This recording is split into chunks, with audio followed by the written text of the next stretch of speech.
this video because Genshin loves to put massive lore reveals into limited time events, and then years later, most people can't even go back and experience them. This quest was no exception. So this video is basically our little Irminsul archive, a way to keep a record of what this event was about and why it matters. The Knights of Favonius are finally returning from Nodcry, and Jean sends the traveler an invitation because the expedition has ended successfully. But Varka doesn't want their return to begin with some huge formal ceremony. He thinks the Knights should first have time to decompress and reunite with their families. So Jean, Alice, Nicole, and Venti prepare a smaller celebration, and one of the main attractions is a magical bubble world that lets people relive the traveler's early adventures in Mondstadt. Nicole explains that this bubble is a new kind of magic she and Alice invented, a small world built from a person's memories, meant to help the returning Knights catch up on everything that happened while they were away. Alice is no stranger to creating miniature worlds, considering she was one of the creators of Simulanka, the imaginary world Durin came from. Another limited time event with huge lore. Mondstadt's defenders are finally coming home, and this bubble world gives them a way to experience everything they missed. It's basically their own lore recap. Act 1 begins with the traveler and Paimon stepping into Alice and Nicole's bubble world while they were reading a letter. At first, it feels like a playful version of the start of the traveler's journey. It's super nostalgic. The path through Starfell Valley is familiar, but everything is slightly off. There's an unusual fruit tree, odd enemies to fight, and even the statue of the Seven has been turned into Klee, creative liberty, according to Alice. Then the pair come across Dvalin and Venti, almost exactly like a replay of the moment when the traveler first journeyed in Mondstadt. The act ends when Nicole reveals the truth. None of this was physically real, except for Venti and Dvalin themselves. The traveler had been placed inside a memory-made miniature world as a test run. This seemingly tiny detail matters because it sets up the event's main idea.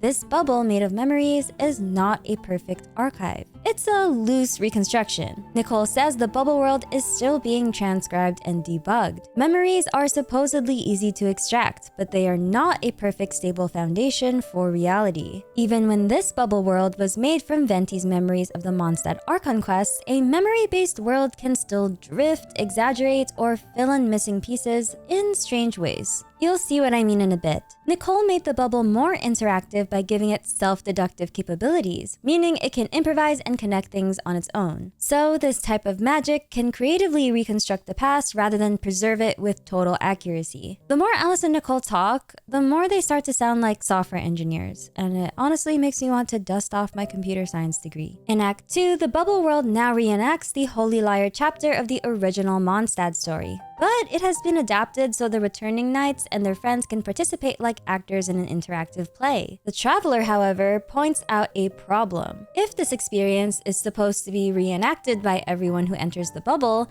there can't be things or actions that only the traveler can perform. In this case, only the traveler could purify Dvalin's tears. Most people don't know the traveler can do that, and no one else in Mondstadt could do it either. So Alice and Nicole removed that part from the bubble world story. That choice seems pretty logical in Act 2, right? Little did they know it would become the biggest problem in Act 3. We interrupt this lore spiral to bring you news from today's sponsor. Today's video is sponsored by Aniva. Aniva makes topping up your favorite games ridiculously easy, and yes, they've got all the Hoyoverse titles, including Genshin Impact. Here's how it works. Just search Genshin Impact on Aniva's top-up page, choose a server you play on, and enter your UID. And boom, that's it. No login and no password required. It's quick, simple, and you still get your top-up delivered instantly. And the best part? Aniva's cashback system. You can get 10% back from your top-up. For example, if I buy this Primogem pack, I can go to orders and hit claim, and 10% cashback gets added to my account. Then that balance just sits there ready to use on your next top-up for you to use on future pulls. If you want to use Aniva for your Columbina and future Nodcry pulls, use a link in the description and pinned comment down below. Thank you once again, Aniva, for sponsoring today's video. At the end of Act 2, Varka thanks the traveler for helping protect Mondstadt back then. He also says something important. Most people are helpless in the face of abyssal corruption, and if the traveler had not helped Dvalin, Mondstadt's ending might have been far less kind. He actually saw this happen in Barbeloth's Scryglass. All of this quietly foreshadows the disaster inside the bubble the next day. In Act 3, when the traveler returns for the final test run, the bubble looks wrong right away. Its appearance has changed. Nicole is unsettled, and the traveler recognizes the presence of abyssal power. What honestly scared me in this scene was that Alice was pretty serious for once. When the traveler enters the contaminated bubble world, the fake Mondstadt has become a crisis zone. Rift Towns attack the city, civilians have been relocated, and the team has to regroup while collecting heavily contaminated versions of Dvalin's teardrop crystals. Venti explains that this Dvalin is far worse than the one we know, because the corruption has spread through his entire body. If Dvalin had never been purified in real life, this is what he would have become. His tears are now crystallized abyssal power, and if they are left alone,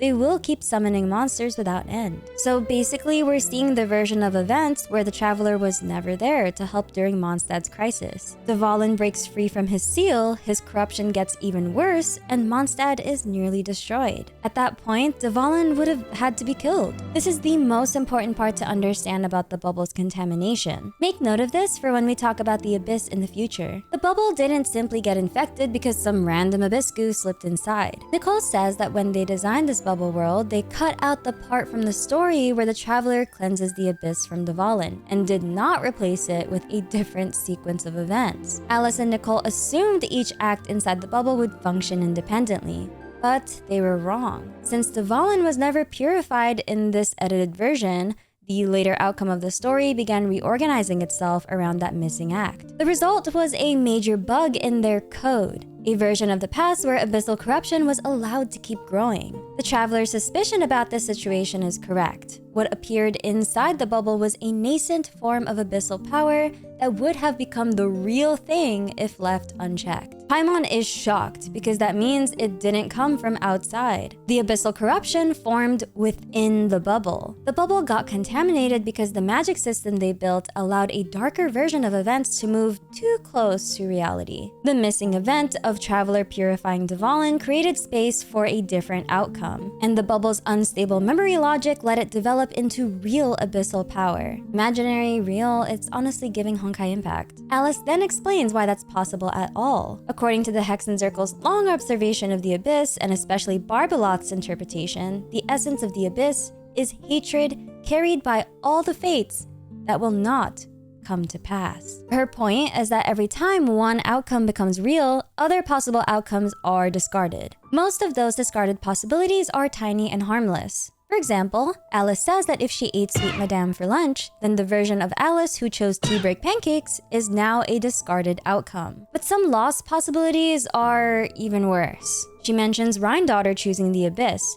which erased the future where Rhindaughter remained pure. This piece of information actually messed me up, and we'll talk about this later. So the bubble became dangerous because it was simulating what could have happened, a possibility. Once the traveler's role in purifying Dvalin was removed, the spell no longer had the event that originally stopped Dvalin's corruption. The bubble's logic kept moving forward anyway and essentially filled in the gaps of the new story. In the right conditions, rejected possibilities can apparently generate real abyssal energy. The party gathers Dvalin's contaminated tears across the ruined city, finds Varka near the damaged statue, and eventually confronts a fully corrupted version of Dvalin. During the fight, the real Dvalin answers Venti's lyre and arrives to help. Venti, Diluc, Jean, Varka, the Traveler, and Dvalin all work together, and Varka ultimately lands the final strike on the abyssal core, while the two dragons duel in the sky. The group escapes the bubble, and somehow, despite Dvalin bursting out with them, the only damage is a broken window in Jean's office. On the surface, this event looks like a simple celebration of Mondstadt,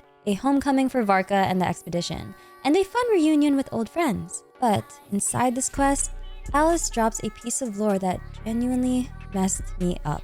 Because what she reveals here doesn't just matter for this event, it may be one of the clearest signs yet that we're getting closer to the real truth of Genshin's world.